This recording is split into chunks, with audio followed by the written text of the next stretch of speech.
Hello दोस्तों, कैसे हो। आज हम देखने वाले हैं एक तेलुगु मूवी कार्तिकेया 2। ये एक एडवेंचरस स्टोरी है भगवान श्री कृष्ण और उनसे छुपी हुई कुछ राज के बारे में। एक लड़का जो भगवान को मानने के लिए मैजिक नहीं लॉजिक ढूंढता है, वो कैसे इस एडवेंचर में शामिल हो जाता है और इस एडवेंचर को पूरा करने में प्रकृति उससे कैसे कैसे इम्तिहान लेगी, ये सब हम आज की कहानी में देखेंगे। तो अंत तक देखते रहिए इस मिस्ट्री भरी कहानी को। कहानी की शुरू ग्रीस की एक लाइब्रेरी से होता है, जहाँ एक बूढ़ा आदमी एक बुक को ढूंढने के लिए जाता है। वो उस बुक के पर्टिकुलर एक पार्ट को पढ़ता है, जहाँ भगवान कृष्ण अवतार के अंत और उसके साथ साथ द्वारका नगरी का ध्वंस के बारे में लिखा हुआ था।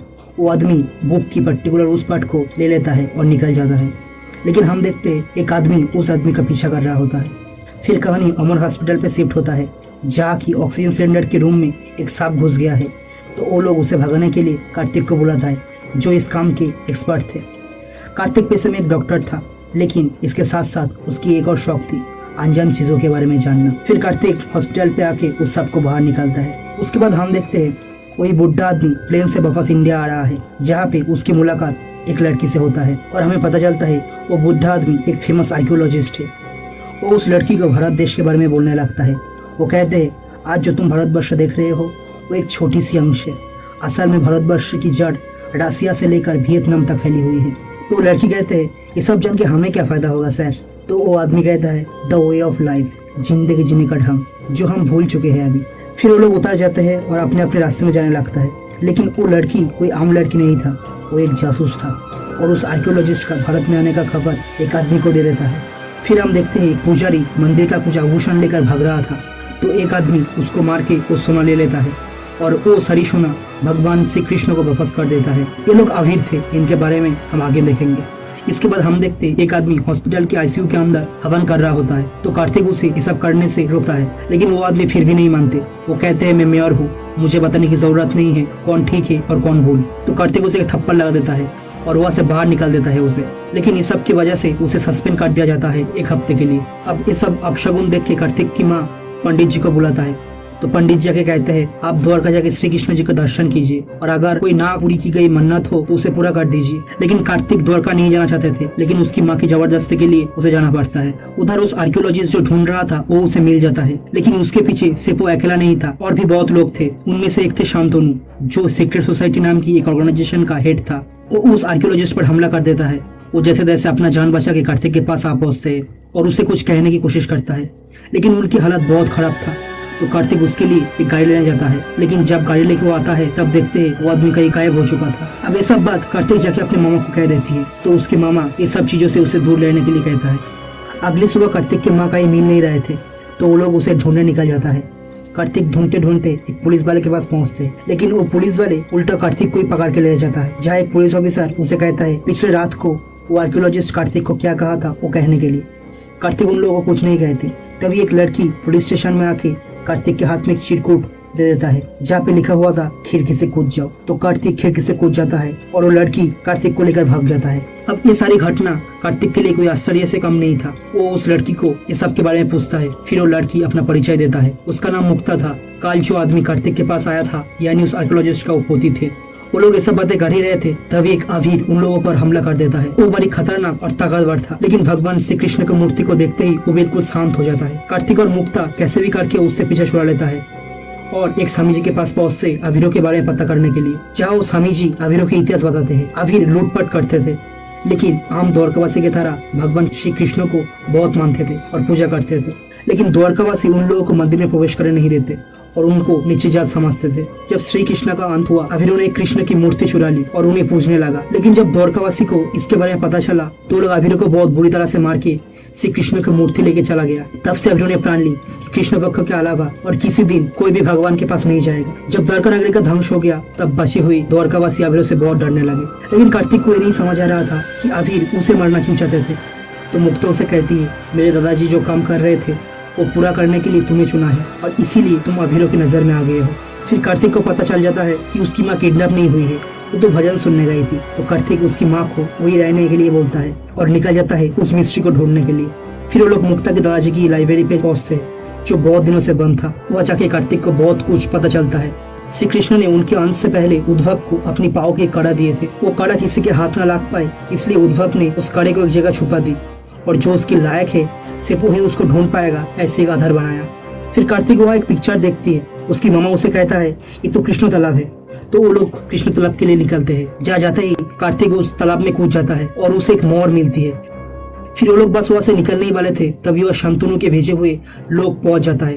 कार्तिक उन सबको मार के वहाँ से भाग जाता है, परंतु उन लोगों को पकड़ने के लिए सब जगह नाकाबंदी कर दिया गया था और उन लोगों की फोटो पेपर में भी छपवा दिया गया था। फिर हम लोग देखते हैं वो लोग एक ढाबे में थे, जब मुक्ता कहते हैं ये मोर वेरिडियम मेटल का है, तो कार्तिक उस मोर के ऊपर गर्म पानी डाल देता है और साथ ही साथ उस मोर का रंग चेंज होकर गोल्डन कलर हो जाता है और पीछे संस्कृत में कुछ लिखा हुआ आ जाता है, जिसका मतलब था कि अगले सुराग गोवर्धन पर्वत में मिलेगा जो मथुरा में है। फिर वो लोग देखते हैं एक ड्राइवर अपना बिल ना दे पाने के लिए उसे पकड़ के रखा था, तो वो लोग उस ड्राइवर का बिल मिटा देते हैं और उस ड्राइवर सुलेमान के साथ वो लोग मथुरा के लिए निकल जाते हैं और गोवर्धन पर्वत पहुंच जाता है। फिर बहुत ढूंढने के बाद उत्तर की तरफ जहाँ कोई नहीं चाहता वह एक मोर की चिन्ह दिखाई देता है। कार्तिक उसके पास जो मोर था उस मोर को वहाँ पे लगा देता है और उस मोर को लगाते ही वहाँ की एक गुफा की दरवाजा खुल जाता है। वो लोग उस गुफे के अंदर जाता है और एक मंत्र को जोर से कहने लगता है और उस मंत्र को जोर से कहते ही सूरज की रोशनी उस गुफा के अंदर आ जाता है। वो सारी सूरज की रोशनी मिलके एक चीजों के ऊपर पॉइंट कर रहा था जो एक टेलीस्कोप टाइप का था। वो लोग उसको लेके जल्दी से वहाँ से निकल जाता है। अगले सुबह वो लोग जब उठते तब मुक्ता गायब था और वो चीज भी जो उन लोगों को गुफा से मिली थी, और तभी शांतनु के लोगों ने उन लोगों पर हमला कर देता है और एक मरुभूमि के ऊपर बांध के छोड़ देता है मरने के लिए। फिर कुछ ही देर बाद मुक्ता वहाँ पे आ जाता है और उन लोगों को छुड़ा लेता है। यानी मुक्ता भागी नहीं थी, वो उसके दादाजी की एक स्टूडेंट के पास गई थी इसके बारे में पता करने के लिए, जहाँ पे उन लोगों को पता चलती है कि उन लोगों की मदद सिर्फ एक ही आदमी कर सकता है, धन्वंतरी। तो वो लोग धन्वंतरी से मिलने के लिए निकलते हैं। फिर वो लोग पहुंचते हैं साइंटिस्ट धन्वंतरी के घर। धन्वंतरी का कैरेक्टर यहाँ भी अनुपम खेर ने निभाया है और सच कहूँ अनुपम खेर ने श्री कृष्ण के अस्तित्व के बारे में एक मोनोलॉग कहती है जो आपको पूरी तरह से गूज़बम्प दे देगा। क्या ही मीनिंगफुल और स्ट्रॉन्ग डायलॉग थी, बिल्कुल रोंगटे खड़ा कर देने वाले। फिर वो उन लोगों को श्री कृष्ण की तपोस्थल यानी चंद्रशिला पर्वत में जाने के लिए कहता है, तो लोग चंद्रशिला पर्वत के लिए निकल जाते हैं, लेकिन रास्ते में पुलिस उनको घेर लेता है। तो कार्तिक गाड़ी पास की नदी में कूदा देता है क्योंकि नदी का जल तब पूरी तरह से बर्फ बन चुका था और वो उस नदी के ऊपर से जाने लगे। लेकिन कुछ दूर जाने के बाद उन लोगों की गाड़ी का फ्यूल खत्म हो जाता है।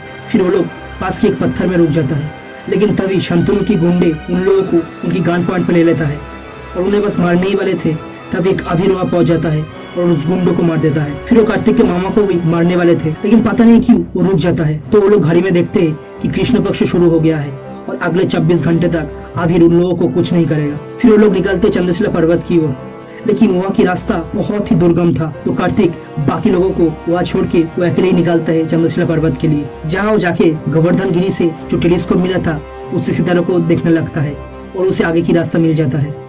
फिर वो बाकी सबके साथ झरने के उस पर एक जगह पहुंचती है, जहाँ जाके देखते हैं एक बहुत बड़ी श्री कृष्ण की मूर्ति है, लेकिन उसके हाथ में कोई बांसुरी नहीं था।